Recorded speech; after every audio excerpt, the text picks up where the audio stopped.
Welcome back to వని వంటిల్లు. ఈరోజు మనం పెసరపప్పుతో ఇలా తయారు చేసుకుంటే ఇది idli, dosa, chapati, puri all in one లాగా అన్నిటిలో కూడా తినడానికి ఎంతో టేస్టీగా అనిపిస్తుంది. దీన్ని కుంభకోణం కదప్ప అని కూడా అంటారు. ఇలా టేస్టీగా మీరు కూడా తప్పకుండా ఒకసారి ట్రై చేసి చూడండి. నా వీడియో చూడబోయే ముందు నా వీడియోస్ మీకు నచ్చినట్టయితే లైక్ చేయండి, షేర్ చేయండి, కామెంట్ చేయండి. మరిన్ని వీడియోల కోసం వని వంటిల్ని సబ్స్క్రైబ్ చేసుకోండి. కుక్కర్ తీసుకోండి, దానిలో పావు కప్పు పెసరపప్పు వేసుకోండి. ఈ పెసరపప్పుని శుభ్రంగా వాష్ చేసుకుని ఇప్పుడు పావు టీ స్పూన్ పసుపు వేసి 1 కప్పు వాటర్ని వేసుకుని 3 విజిల్స్ రానివ్వాలి. 3 విజిల్స్ రానిస్తే ఇది మెత్తగా ఉడికిపోతుంది. 3 విజిల్స్ వచ్చాక చూడండి పప్పు మెత్తగా ఉడికింది. దీన్ని ఇప్పుడు ఒకసారి గెరిటతో మ్యాష్ చేసుకుని పక్కన పెట్టుకోండి. ఇలా మ్యాష్ చేసుకున్నాక ఇప్పుడు ఆన్ చేసుకుని బాండీ పెట్టుకుని దానిలో 2 టేబుల్ స్పూన్ల ఆయిల్ వేసుకోండి. ఆయిల్ వేడయ్యాక కొద్దిగా చెక్క, 2-3 లవంగాలు, 1 బిర్యానీ ఆకు వేసుకోవాలి.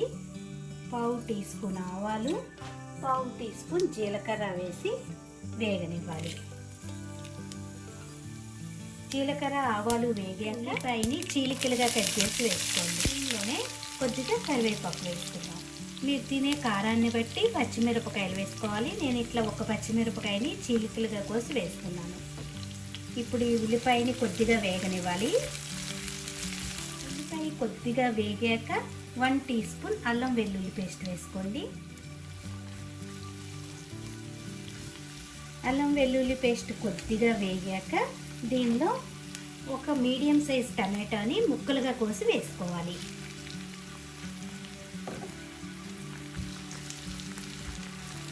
టమాటా సాఫ్ట్గా అయ్యే వరకు ఉడికించుకోవాలి.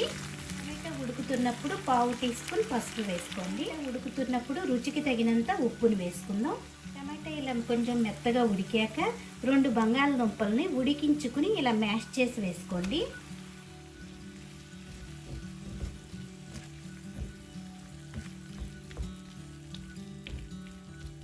మొత్తం ఒకసారి కలుపుకొని 1 నిమిషం వేగాక 2 కప్పులు వాటర్ వేసుకుని ఉడికించుకోవాలి. ఇలా ఉడుకుతున్నప్పుడు దీనిలోకి మసాలా పేస్ట్ రెడీ చేసుకుందాం. ఇప్పుడు చిన్న మిక్సీ జార్ తీసుకోండి. దానిలో 4 టేబుల్ స్పూన్లు పచ్చి కొబ్బరి. మనం దీనిలో కారం ఏమీ వాడము, ఈ పచ్చిమిరపకాయల కారమే వాడతాం కాబట్టి మీరు తినే కారాన్ని బట్టి పచ్చిమిరపకాయలు వేసుకోండి. నేను ఇట్లా 2-3 పచ్చిమిరపకాయలు వేస్తున్నాను. 1 టేబుల్ స్పూన్ పుట్నాలు. ఇప్పుడు వీటిని కొద్దిగా వాటర్ వేసి మెత్తగా పేస్ట్ చేసుకోవాలి. ఇలా మెత్తగా గ్రైండ్ చేసుకున్నాక ఇప్పుడు దీన్ని ఉడుకుతున్న కూరలో వేసుకోవాలి. పేస్ట్ వేసుకున్నాక దీనిలో ఉడికించుకున్న పప్పును వేసుకోవాలి.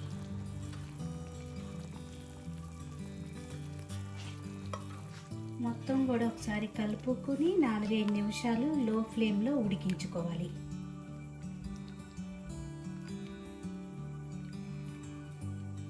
నిమిషాలు ఉడికాక చూడండి చిక్కగా అయ్యింది.